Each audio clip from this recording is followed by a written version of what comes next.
नाशिक विभाग शिक्षक मतदारसंघाच्या या निवडणुकीत शिक्षण संघर्ष संघटना व जुनी पेन्शन कोर कमिटीचे महाराष्ट्र राज्याचे सरचिटणीस दिलीपरावजी काशीनाथ डोंगरे यांनी काल आपला उमेदवारी अर्ज दाखल केला।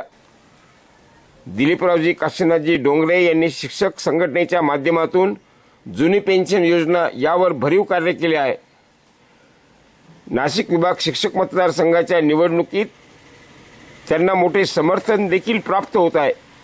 काल दिलीप डोंगरे यांनी अर्ज दाखल केला।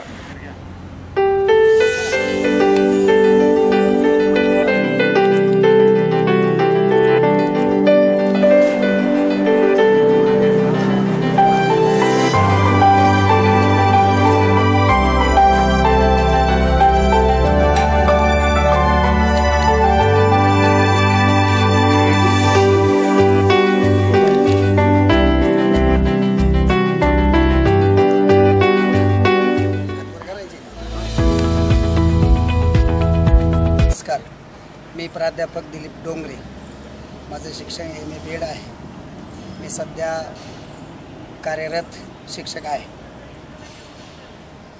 तर आपण आज उमेदवारी अर्ज दाखल केले आहे, यामध्ये आपल्याला का वाटलं बा आपण उमेदवारी अर्ज भरावा, असं का बरं वाटलं? उमेदवारी अर्ज भरण्याचं कारण अत्यंत महत्त्वाचं आहे, कारण शिक्षण क्षेत्रामध्ये अनेक शिक्षकांचे प्रश्न प्रलंबित आहेत। ते प्रश्न अजूनही सुटलेले नाहीत। 31 ऑक्टोबर 2005ला शासनाने जुनी पेन्शन बंद केली आणि 1 नोव्हेंबर 2005 पासून NPS आणि DCPS योजना लागू केली। त्या अगोदर महाराष्ट्र सरकारच्या सेवेमध्ये पेन्शनचे 2 प्रश्न खऱ्या अर्थाने प्रलंबित आहेत। 1 नोव्हेंबर 2005 पूर्वी नियुक्त आणि त्यानंतर 100% अनुदानावर आलेले जे शिक्षक आहेत, साधारणतः सरासरी 26-27 हजार शिक्षक महाराष्ट्रामध्ये आहेत आणि ते 2005 पूर्वीचे आहेत।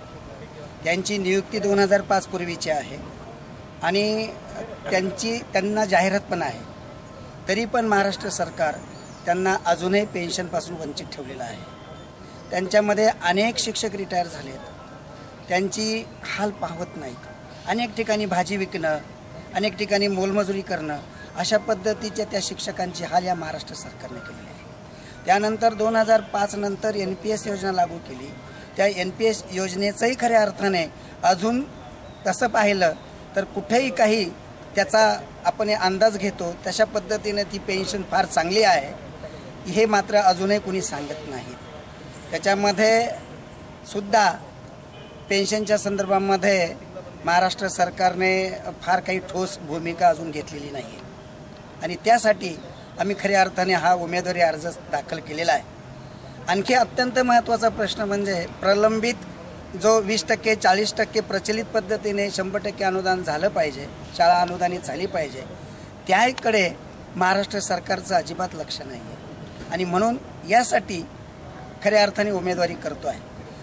आमदार होणं खऱ्या अर्थाने हा फार लांबची बाजू आहे, पण आमचे जे शिक्षकांचे प्रश्न आहेत ते शिक्षकांचे प्रश्न आपण सोडले पाहिजे, कारण आम्ही 2010 पासून या ग्राउंड लेवलवर आम्ही कार्यरत आहोत, काम करत आहोत। तरी पण जे सरकार आलं त्या सरकारने आमच्या शिक्षकांच्या प्रश्नांकडे दुर्लक्ष केलेलं आहे आणि म्हणून खऱ्या अर्थाने मी अर्ज भरलेला आहे।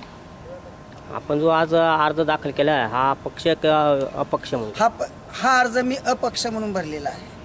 मला कोणत्याही पक्षाकडे किंवा पक्षाचा मला पाठिंबा नाही आहे, मी अपक्ष म्हणून हा अर्ज भरलेला आहे।